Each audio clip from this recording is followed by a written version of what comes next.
Charles Muhando Njama. Mheshimiwa Musa Godfrey Mbuga atafuata. Mheshimiwa Khalid Musa Nsekela ajiandae. Asante Mheshimiwa Mwenyekiti kwa kunipa nafasi. Awali yote nianze kwa kuipongeza serikali chini ya Daktari Samia Suluhu Hassan kwa namna ambavyo imeendelea kukamilisha adhima yake ya kumtua mama ndoo kichwani. Ninashukuru sisi watu wa Korogwe mjini tunayo miradi miwili mikubwa ya maji.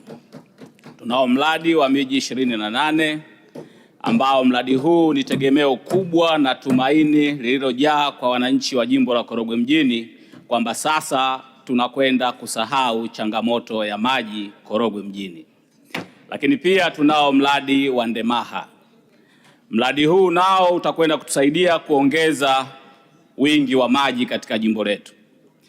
Pamoja na miradi hii miwili, tunafahamu kumekuwa na changamoto kwa kiasi hasa katika mradi wetu wa miji 28 kwa kuwa tulitazamia kupata maji katika jimbo letu la Korogwe kuanza kuyapokea mwezi wa 4, lakini katika ufuatiliaji inaonekana tutayapata mwezi wa 7. Bado tuna matumaini makubwa kwamba mradi huu utakamilika na tutapata maji haya kwa wakati. Lakini mradi wetu wa mto Ndemaha bado unasuasua sana. Ni kuombe kaka yangu Waziri Aweso utusaidie. Twende tukaukamilishe mradi huu ili kuhakikisha kwamba maeneo yote ya jimbo la Korogwe mjini katika kata zetu zote 11 tuna uhakika wa kupata maji ya kutosha ambayo ni safi na salama. Watu wa jimbo la Korogwe mjini tuna wasiwasi. Pamoja na miradi hii mikubwa ambayo tuna uhakika ikikamilika tutapata maji takriban cubic mita za ujazo milioni 16 ambayo ukilinganisha na uhitaji wetu wa sasa wa milioni 7 tutakuwa na ziada takriban lita milioni 9 ambazo tunaamini hatutakuwa na changamoto ya maji ndani ya miaka 25 hadi 30 ijayo katika jimbo letu la Korogwe mjini. Lakini changamoto ambayo tunaiona mbele yetu ni wasiwasi wa kuwepo kwa upotevu wa maji baada ya maji haya kukamilika kufika katika jimbo letu la Korogwe mjini. Na hii ni kwa sababu miundombinu ya maji tuliyokuwa nayo katika jimbo la Korogwe mjini mingi ni chakavu. Ninafahamu wizara inayo mpango wa kwenda kurekebisha miundombinu ile ili kuhakikisha kwamba upotevu wa maji tunaukabili iwezekanavyo.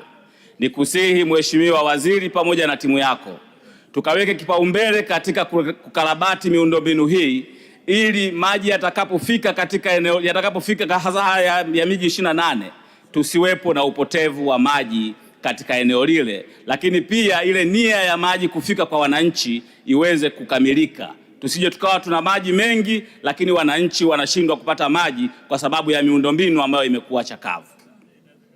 Lakini kwa kuongelea upotevu wa maji katika ujumla wake kama nchi, ninaona kama tunayo fursa kubwa ya kwenda kuimarisha huduma ya maji katika jamii.